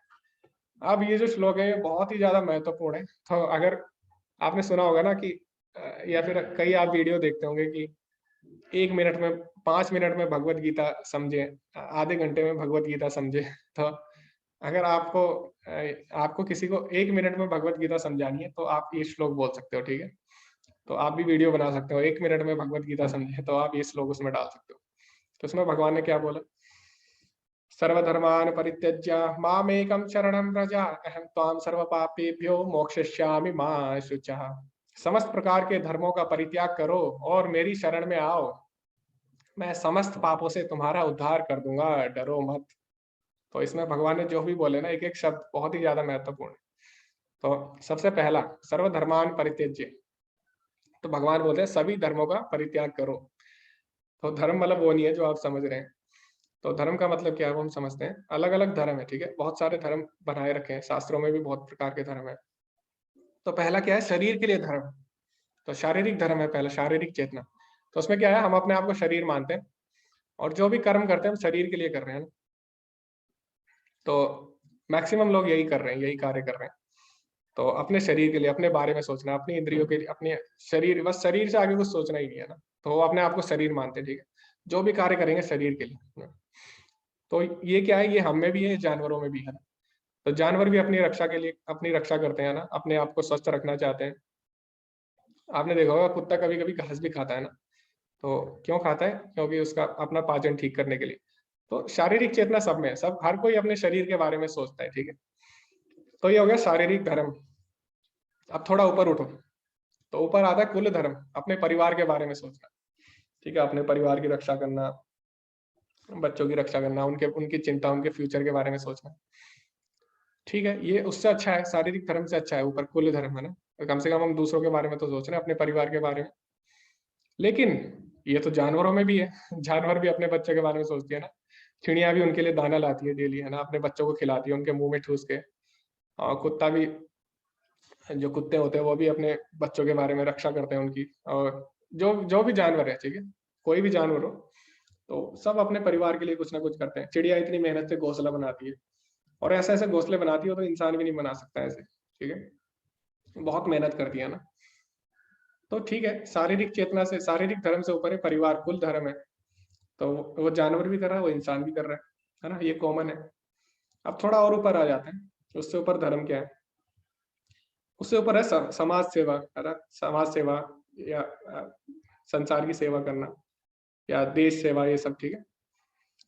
ठीक है, समाज के लिए कुछ करना, है ना, देश के लिए कुछ करना, तो ये उससे भी ऊपर है कुल धर्म से, है ना। क्योंकि कम से कम वो सबके बारे में तो सोच रहा है ना। अब वो लिमिटेड नहीं है अपने घर तक, अब उसने, अब वो बहुत लोगों के बारे में सोच रहा है। ठीक है, तो हाँ, ये चेतना मानव में थोड़ा ऊपर है, तो सबके बारे में सोचता है और बहुत ज्यादा अपनी जो जगह है उससे आसक्त हो जाता है। तो कहीं काफी हद तक जानवरों में भी होता है, लेकिन पूरी तरह नहीं है उनके पास।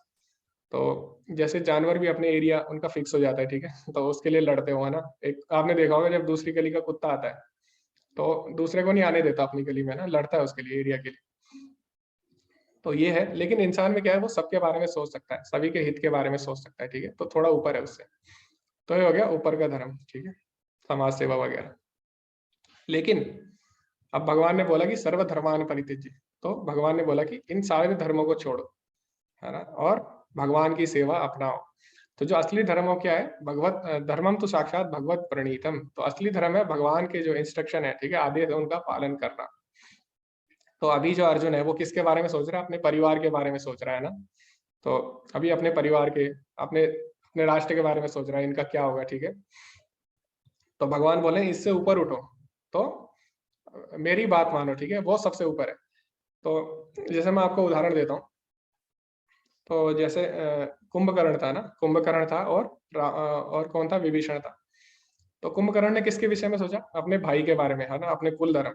उसने बोला कि मैं अपने भाई की सहायता करूंगा, अपने देश की सहायता करूंगा, है ना, अपने देश से गद्दारी नहीं करूंगा। ठीक है, अच्छा काम किया उसने। लेकिन अब जो विभीषण है उसने क्या किया, उसको अपना परिवार भी त्यागना पड़ा, है ना, कुल धर्म भी छोड़ना पड़ा, उसको अपना देश भी त्यागना पड़ा, और लास्ट में भगवान की शरण में उसको आना पड़ा। तो श्रेष्ठ कौन हुआ? एक व्यक्ति जो कुंभकर्ण है, ठीक है, जो अभी भी अपने परिवार से और इससे आ सकते हैं, गलत कामों में भले ही वो गलत काम कर रहे हैं ना, उनके साथ जुड़ा हुआ भी। दूसरा है जिसने सब त्याग के भगवान की शरण में आया। तो विभीषण ज्यादा महान हुआ ना, विभीषण को ज्यादा महान मान, और वो तो अभी भी हमारे, है ना, अभी भी भगवान ने उसको वरदान दिया, इतने खुश हो गए भगवान उससे। तो इस तरह हम देखते हैं, जब हम भगवान की शरण में जाते हैं तो जितने भी धर्म है नीचे के, चाहे वो कुल धर्म हो, चाहे वो परिवार का धर्म हो, चाहे वो देश का, सारे अपने आप हो जाते हैं, ठीक है। तो जैसे विभीषण अगर राजा बने तो उसके कुल का भी सही हो गया, उसके कुल को भगवान ने कुछ हानि नहीं पहुंचाई, है ना, उसके कुल में सब सुरक्षित रहे और किसी का वध नहीं हुआ, है ना, और उसके देश की भी रक्षा होगी, उसके देश को अच्छा राजा मिल गया, है ना। तो इस प्रकार जब हम भगवान की बात मानते हैं, भगवान के आदेशों को, तो जितने भी सारे नीचे के जो धर्म है सबका पालन हो जाता है, उसके शरीर की भी रक्षा होगी, है ना, अमर हो गया। तो जैसे पेड़ होता है ना, पेड़ में अगर हम जड़ में पानी डाल दें तो सारे अंगों को पानी मिल जाता है, ठीक है, पत्तों को मिल जाता है, फूल को मिल जाता है। तो जब हम भगवान की शरण में जाते हैं, है ना, तो जब हम भगवान का जो बातें हैं उनका अगर हम पालन करते हैं, जो कि हमारा असली धर्म है, तो क्या होता है, जितने भी नीचे के धर्म है उनका पालन अपने आप हो जाता है, ठीक है। तो जिस प्रकार युधिष्ठिर जब राजा बने, तो युधिष्ठिर जब राजा बने तो क्या हुआ, राज्य में सब खुश थे, है ना। तो जब, क्योंकि वो भक्त थे भगवान के, है ना, तो इसीलिए हम देखते हैं कि अगर भगवान की हम भक्ति करेंगे तो जो नीचे के जितने भी धर्म है, चाहे वो कुल का हो या शरीर का हो या फिर देश का हो या समाज का हो, सारे धर्म अपने आप पूरे हो जाते हैं, ठीक है। तो इसमें भगवान यही बोल रहे हैं, सारे धर्म छोड़ो और एक सारे धर्म को त्याग करो पहले तो। और दूसरा भगवान बोले माम एकम शरणम बोले, यानी केवल मेरी शरण में आओ। तो भगवान ये नहीं बोले तुम उसकी शरण में जाओ, उस देवता की शरण में जाओ, ये तो हमें ये मानना होगा कि इसका एक ही तरीका है, ठीक है, और भगवान की शरण में जाना। हाँ, हमारे उद्धार का एक ही तरीका है, केवल भगवान की शरण में जाना। तो ये भगवान ने बोला दूसरा। अब भगवान ने बोला अहम ताम सर्व पापे भी मोक्षयिष्यामि, कि मैं ही हूं जो तुम्हें तुम्हें सभी पापों से मुक्त कर सकता हूँ, है ना। तो इसीलिए तुम केवल मेरी शरण में आओ, मैं ही तुम्हारा उद्धार कर सकता हूँ। और फिर भगवान ने जो लास्ट में बोले हैं दो शब्द, वो बहुत ही ज्यादा महत्वपूर्ण है, मां चुच्चाहा, डरो मत। तो भगवान ने ऐसा क्यों बोला डरो मत? इतना भी तो बोल सकते थे मेरी शरण में आओ मैं तुम्हारा उद्धार कर दूं। तो भगवान ने डरो मत अलग से बोला है, क्यों? क्योंकि भगवान की शरणागति आसान बात नहीं है। आसान बात नहीं है सब चीज छोड़ के भगवान की शरण में जाना। विभीषण के लिए आसान बात नहीं थी सब चीज छोड़ के भगवान की शरण में जाना, ठीक है। तो इसमें हमेशा डर लगा रहता है ना, हमारे ये लोग क्या कहेंगे, वो क्या कहेंगे, कि भगवान की भक्ति कर रहा है, ये क्या कहेंगे, वो क्या कहेगा, तो कई कई क्वेश्चन आ जाते हैं मन में, है ना। तो भगवान की शरणागति इतनी आसान नहीं है, ठीक है। इसीलिए भगवान ने लास्ट में अलग से बोला मां सुजातुम डरो मत। तुम्हें डर लगेगा शुरू में, लेकिन हमें डरना नहीं है, ठीक है। इसीलिए हमें क्या करना है, भगवान की भक्ति में अचल बने रहना है, किसी से भी डरना नहीं है, ठीक है। तो भगवान की शरणागति कोई आसान काम नहीं है। तो आसान अगर होती तो भगवान बोलते ही ना लास्ट में डरो मत। तो इसीलिए, ठीक है। तो ये भगवत गीता का सार भी है। तो इस तरह आप 1 मिनट में भगवत गीता समझा सकते हो अगर आप ये श्लोक समझ गए हो। यह गुह्य ज्ञान उनको कभी ना बताया जाए जो ना तो संयमी है, ना एक निष्ठ है, ना भक्ति में रत है, ना ही उसे जो मुझसे द्वेष करता हो।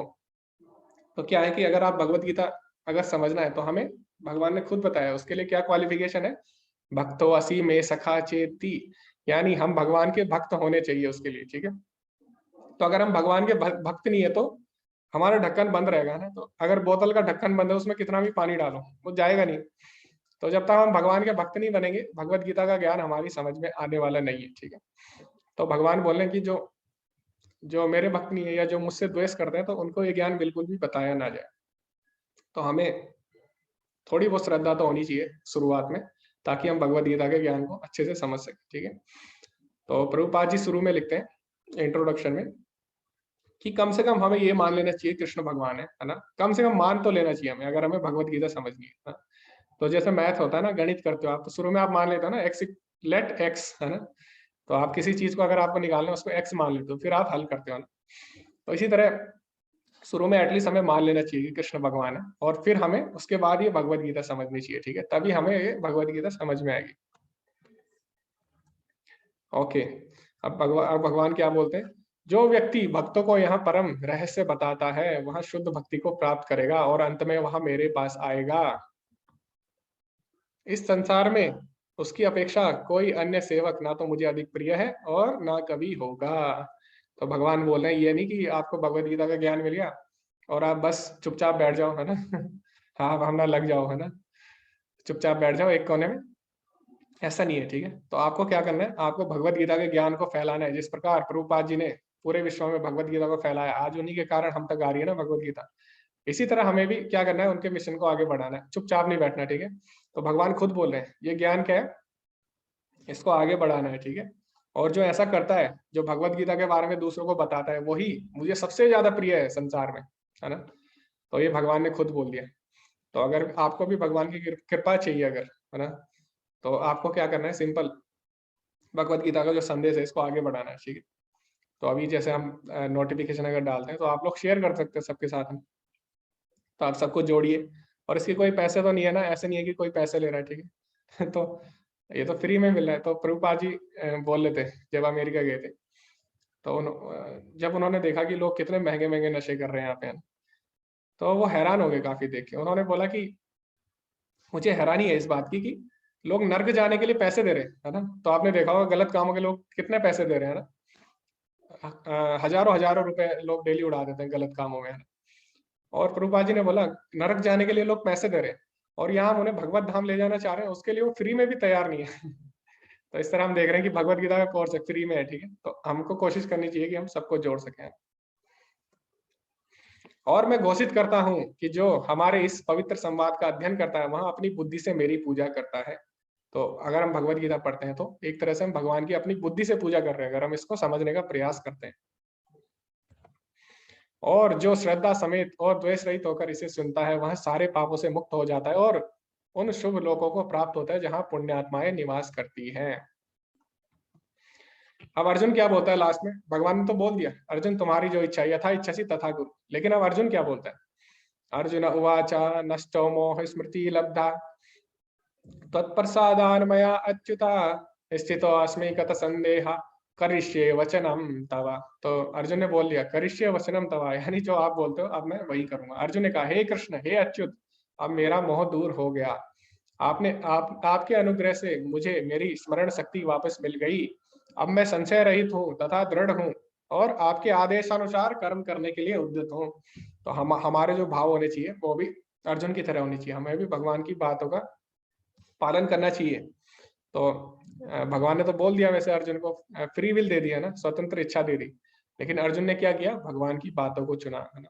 और इस प्रकार वो भक्ति में आगे बढ़ा, भगवान के धाम को प्राप्त हो, ठीक है।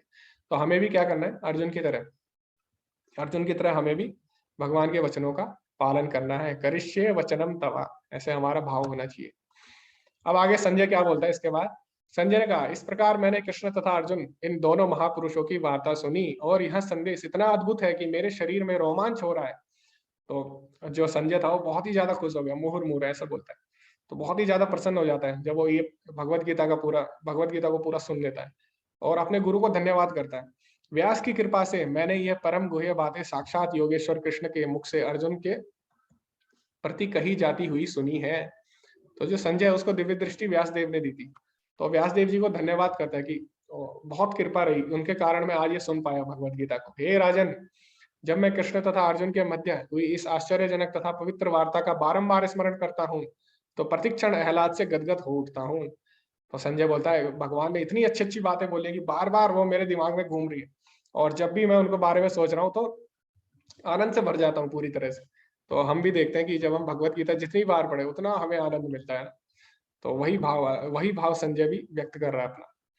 अब संजय ने लास्ट में क्या बोल दिया, संजय ने बोल दिया यत्र योगेश्वरः कृष्ण यत्र पार्थो धनुर्धरा तत्र श्री विजयो मूर्ति ध्रुवो नीतिर्मतिर्मम।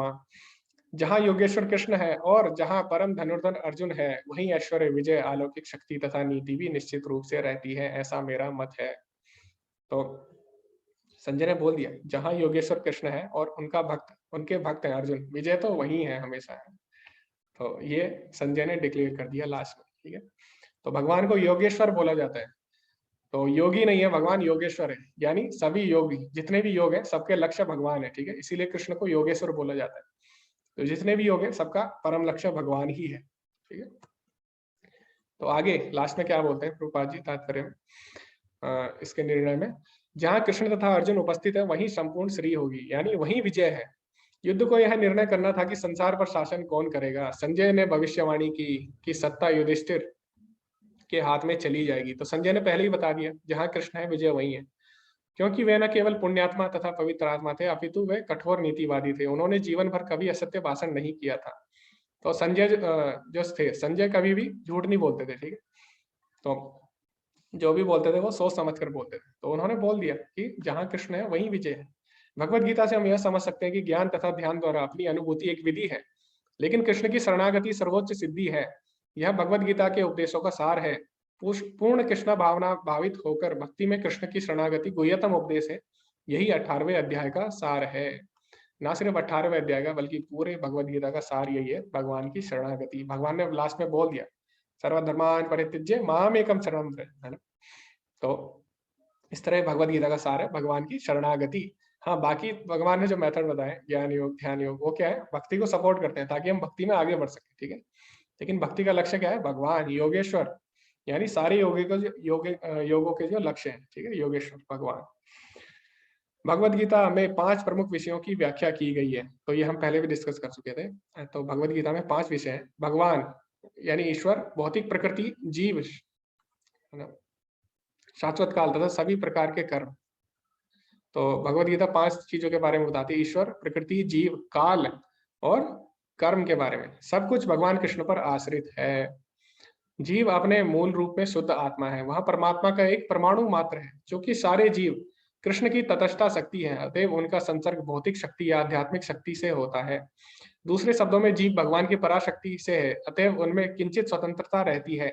इस स्वतंत्रता के सदुपयोग से ही वह कृष्ण के प्रत्यक्ष आदेश के अंतर्गत आता है और अपनी सामान्य दशा को प्राप्त करता है। तो प्रभुपाद जी बता रहे कि जो जीव है उसका स्वभाव है सच्चिदानंद, है ना। तो उसका स्वभाव है हमेशा आनंद में रहना। लेकिन क्या होता है कि माया के जब वो संपर्क में आता है, क्योंकि क्योंकि वो पूर्ण नहीं है, भगवान का अंश तो है लेकिन पूर्ण नहीं है। तो भगवान का अंश है लेकिन उसमें भी वही गुण है, वो भी आनंदित रहना चाहता है हमेशा, है ना। लेकिन क्या करता है, माया के संपर्क में आ जाता है, उसके जो इच्छा है उसका दुरुपयोग कर लेता है। तो हमारे पास हमेशा इच्छा रहती है हम कृष्ण को चुने या माया को चुने। लेकिन क्या करता है जीवात्मा, जीवात्मा माया को चुन लेता है, ठीक है, और अपने आप को शरीर मान बैठता है। तो जब तक हम ये नहीं मानेंगे कि हम शुद्ध आत्मा है और हम भगवान के अंश है, ठीक है, और हमारा उद्देश्य क्या है, पूर्ण से जुड़ना, है ना। तो मैंने उदाहरण भी दिया था पहले भी काफी बार कि जैसे आग होती है, तो आग की जो चिंगारी होती है अंश उसका, तो वो तभी तक जलता है जब तक वो आग के पास रहता है ना। जैसे ही आग से दूर जाता है तो बुझ जाता है, ठीक है। और जो टहनी होती है पेड़ की, तो पेड़ से अगर आप टहनी तोड़ दोगे तो कुछ टाइम बाद वो सूख जाती है ना। तो जब तक हम अपने पूर्ण से नहीं मिलेंगे, जब तक हम भगवान से नहीं जुड़ेंगे, क्योंकि हम उनके अंश है, तो हम खुश नहीं रह सकते, ठीक है। इसी तरह तो इसीलिए हमारा उद्देश्य क्या है जीवन का, भगवान से जुड़ना। तो ठीक है, अब इसी के साथ भगवत गीता का ये जो सत्र है ये समाप्त होता है। हरे कृष्णा कृष्ण कृष्णा हरे हरे, हरे राम राम राम हरे हरे। तो इसके साथ ही समाप्त होता है। धन्यवाद आप सभी का। तो ठीक है, किसी का कोई क्वेश्चन है तो आप पूछ सकते हैं। तो उससे पहले एक हमारा किड्स का प्रोग्राम होता है बच्चों का, तो उसके बारे में आपको बताना चाहूँगा। तो जैसे आपने देखा होगा, मैंने बच्चों को भी बुलाया था और वो लोग आए थे, मैंने बुलाया नहीं था, तो वो खुद ही आ गए थे। तो अभी बच्चों के लिए भी भगवत गीता के कोर्स चल रहे हैं और काफ़ी एक्टिवली बच्चे उसे कर रहे हैं। तो काफ़ी लोगों को लेकिन इसके बारे में पता नहीं है, तो इसीलिए मैं आपको थोड़ा बहुत बताना चाहता हूँ। तो श्री श्री राधा गोविंद इस्कॉन बेंगलुरु है, तो जो ये कोर्स करा रहा है, तो बच्चों के लिए भी कोर्स है हमारे मंदिर की तरफ से जो कराए जाते हैं, ठीक है। तो ये भी बिल्कुल फ्री है ना। और 2 ग्रुप है इसके भी, तो एक 6 से 10 साल के बच्चों के लिए और एक 11 से 15 साल के बच्चों के लिए है। तो ये भी बिल्कुल फ्री है। इसमें टाइमिंग भी है, अलग अलग समय के अनुसार आप चुन सकते हैं और अलग अलग भाषाओं में भी चुन सकते हैं। ये भी 18 दिन के लिए होते हैं। तो इसमें क्या होता है, इसमें ज्यादा श्लोक नहीं होते, इसमें एक अध्याय में 1 श्लोक होता है। तो मैं भी पढ़ा चुका हूँ इसमें। तो इसमें 1 श्लोक होता है इसमें, और स्टोरी भी होती है एक, ठीक है, कृष्ण से संबंधित एक स्टोरी होती है और एक मॉरल स्टोरी भी होती है जिससे हम शिक्षा मिलती है हमें। तो इसमें काफी आनंद आता है बच्चों को, और उसमें अलग अलग एक्टिविटी भी उनको करने को मिलती है। तो बहुत ही इंटरेक्टिव रहता है। तो सारे मंत्र वगैरह जो भी है वो सीख जाते हैं और श्लोक वगैरह भी सिखाए जाते हैं। श्लोक की भी अलग क्लास होती है बच्चों की, है ना, वो भी वो सीखते हैं। और इस तरह से सेशन चलता है। और कीर्तन भी होता है, उसमें श्लोक भी सिखाए जाते हैं, भजन प्रार्थनाएं सिखाई जाती हैं, और भगवत गीता और स्टोरी सुनाई जाती है, और डिस्कशन होता है। तो सारी एक्टिविटी होती है, तो बच्चे काफ़ी एक्टिव रहते हैं और अलग अलग एक्टिविटी करते हैं। तो ड्राइंग वगैरह करते हैं, पोएम वगैरह लिखते हैं, बहुत चीज़ें इसमें होती है। तो ये आपके अगर कोई घर में या रिलेटिव में संबंधी है, तो आप उनको बता सकते हैं इसके बारे में, ग्रुप में शेयर कर दिया जाएगा लिंक, ठीक है, उनको भी आप जोड़ सकते हैं, बच्चों को भी। तो क्योंकि भक्ति हमें बचपन से ही शुरू कर देनी चाहिए, ठीक है। तो जैसे प्रहलाद महाराज थे और जो ध्रुव महाराज थे, इन्होंने क्या किया, 5 साल की कम उम्र से ही भक्ति शुरू कर दी, ठीक है। तो भक्ति ऐसा नहीं है बुढ़ापे का काम है। पहली बात तो बुढ़ापा आएगा कि नहीं हमें ये भी नहीं पता है ना, तो हमें इसीलिए क्या करना चाहिए, हमेशा तैयार रहना चाहिए, ठीक है। तो भगवान यही बोल रहे हैं कि हमें हमेशा तैयार रहना चाहिए, ठीक है, भगवान की सेवा में। ऐसा नहीं सोचना कि बुढ़ापे में भक्ति करेंगे, ठीक है। तो इसीलिए बच्चों के लिए कोर्स आया है, और आजकल बहुत ही जरूरी हो गया, क्योंकि आजकल समाज में बहुत गंदगी फैल चुकी है ना। तो एक सिंपल रूल है, गार्बेज इन गार्बेज आउट। तो जैसा आप बच्चों के दिमाग में डालोगे, वैसे ही क्या करेंगे वो बोलेंगे, है ना। जैसे आप उनको सिखाओगे वही चीज वो बोलते हैं। तो इसीलिए अगर आप शुरू से ही बचपन से ही बच्चों को अच्छी चीजें सिखाओ, तो आगे समाज का भी कल्याण होगा, उनका तो होगा ही, है ना। तो इस तरह बचपन में ही अगर हम उन्हें सही शिक्षाएं दें, तो वही समाज में फैलेंगे आगे जाकर। तो इसीलिए हमें कोशिश करना चाहिए बच्चों को इससे जोड़ने की, ठीक है। तो ये भेज दिया जाएगा, हाँ, ग्रुप में। और उसके बाद क्या होता है कि ऐसा नहीं है कि 18 दिन बाद खत्म हो जाएगा। तो उसके बाद उनकी एक संडे क्लासेस होती है, संडे सैटरडे संडे क्लास होती है वीकेंड पे। तो ये एज के हिसाब से क्लास डिवाइड हुई है, जैसे कि 6 साल का अगर कोई है तो फर्स्ट क्लास में डाला जाता है। तो ये जो क्लास होती है ये भी बिल्कुल फ्री होती है। तो इसमें हर हफ्ते उनको थोड़ा थोड़ा बताया जाता है भगवद गीता या फिर जितनी भी शिक्षाएं होती है उनके बारे में। तो मंत्रिता एक क्लास कर रही है, उस मंत्रिता को पता है ना, हैंड रेज भी किया है। मंत्रिता मैं पूछता हूँ आपसे इसके बारे में अभी। ओके, हरे कृष्णा कृष्ण कृष्ण हरे हरे, हरे राम राम राम हरे हरे। जी मंत्रिता, आप कुछ बोलना चाहते हैं? हरे कृष्णा। हरे कृष्णा प्रभु जी। जी मंत्रिता, आप भी कर रहे हैं क्लास सैटरडे संडे वाली? हाँ प्रभु जी, मैं संडे स्कूल ज्वाइन कर रही हूँ। हाँ, तो मंत्रिता भी है, मंत्रिता भी काफी एक्टिव है, और काफी बार वो भगवत गीता का कोर्स भी कर चुके हैं। कितनी बार कर चुके हैं मंत्रिता आप? प्रभु जी आज 5वां कंप्लीट हुआ है, जुलाई हाँ से कर आज, रही हूँ। हाँ 5 बार कर लिया उन्होंने। 3 बार तो मेरे साथ ही किया था उन्होंने, है ना। हाँ, हाँ और उससे तो पहले थोड़ी सी वो माता जी थी, महालक्ष्मी माता जी। हाँ, तो मंत्रिता भी काफी एक्टिव है। तो इस तरह बहुत सारे बच्चे हैं जो जुड़े हुए हैं, और उनको काफी अच्छा भी लगता है ना। अच्छा लगता है ना मंत्रिता आपको? जी। हाँ, तो काफी अच्छा है, आप लोग भी जुड़िए सर। ठीक है, हम क्वेश्चन लेते हैं एक एक करके। हरे कृष्णा। चैट में कुछ क्वेश्चन आए हैं। ओके, हरे कृष्णा मंत्रिता, धन्यवाद।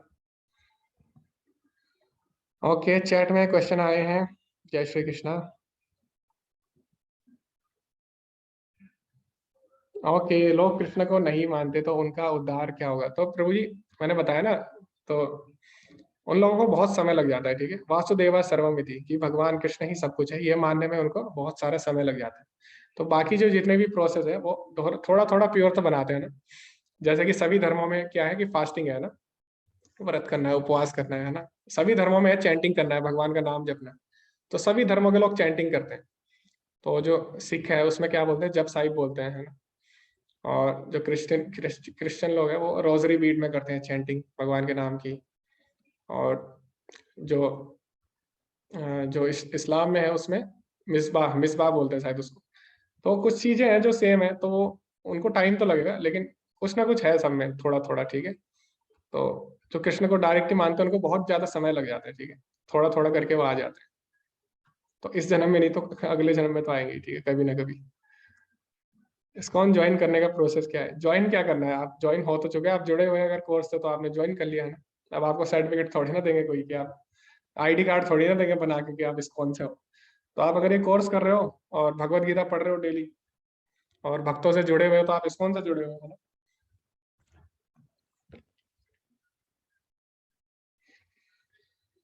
ओके, फ्यूचर, हाँ हाँ हाँ, आगे के बारे में बताऊंगा, एडवांस कोर्स के बारे में।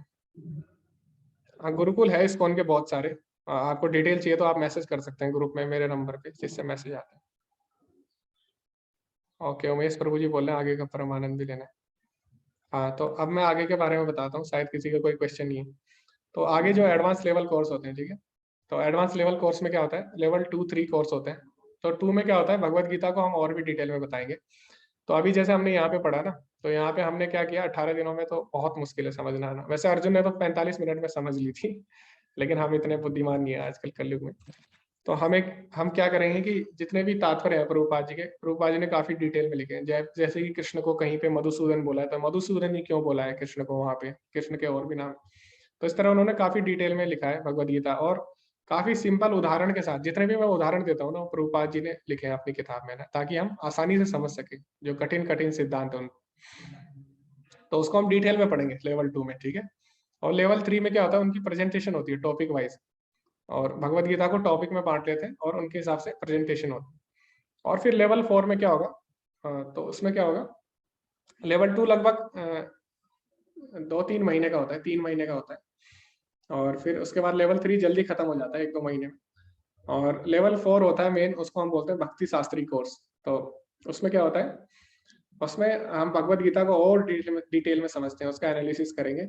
और उसके बाद और भी हम किताबें पढ़ते हैं उसमें, और भी शास्त्र हम पढ़ेंगे। तो जैसे ईशोपनिषद भी पढ़ते हैं उसमें, ठीक है। और उसमें ईशोपनिषद पढ़ेंगे, उपदेशामृत भी पढ़ेंगे, और भक्ति रसामृत सिंधु, है ना। और उसमें क्या होता है, प्रभुपाद लीलामृत है उसमें। प्रभुपाद जी के बारे में विस्तार से बताया है ना, एक एक चीज बताइए। तो इस तरह हम बहुत से जो जितने भी पुस्तक हैं उनका अध्ययन करेंगे हम लेवल 4 में बहुत ही विस्तार से, ठीक है। लेकिन लेवल 2 की क्वालिफिकेशन क्या है, उसके लिए आपको एक राउंड, एक माला आपको हरे कृष्ण महामंत्र का जाप करना है, तभी आप लेवल 2 में कोर्स कर सकते हो। उसकी कोई फीस नहीं है, ठीक है। फीस कोई नहीं है, बस आपको क्या करना है, एक माला हरे कृष्ण महामंत्र का नित्य जाप करना है, बस इतना ही है, ठीक है। तभी आप समझ पाएंगे उसको, है ना। तो जब तक हम जप नहीं करेंगे हम समझ नहीं सकते चीजों को, ठीक है। हमें भगवान की कृपा भी चाहिए होती है ना। हर हर काम हम अपनी बुद्धि से नहीं कर सकते। इसलिए आपको एक माला अगर आप जप कर रहे हो तो आप लेवल 2 में जुड़ सकते हैं, ठीक है।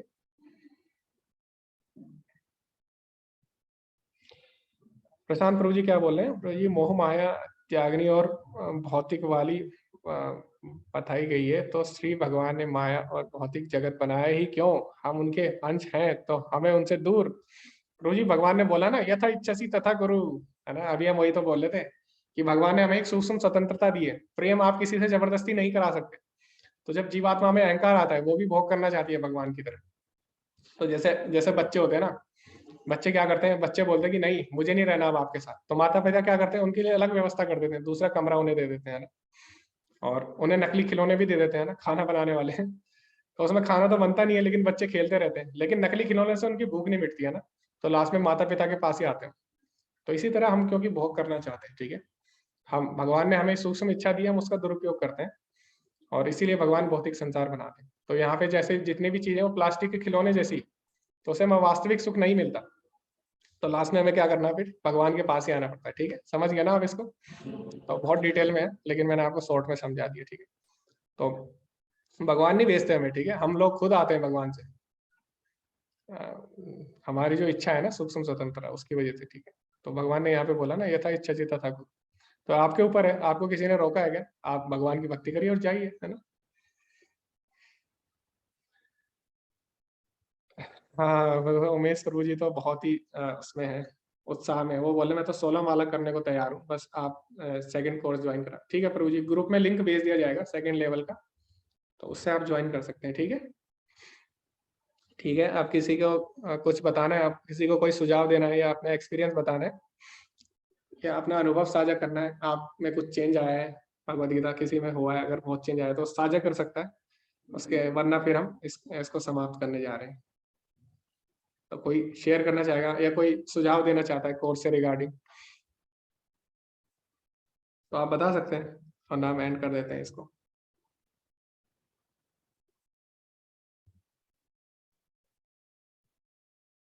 ओके, ब्रह्मा जी व्रत दिखाए गए हैं, लेकिन ब्रह्मा जी व्रत है नहीं माता जी।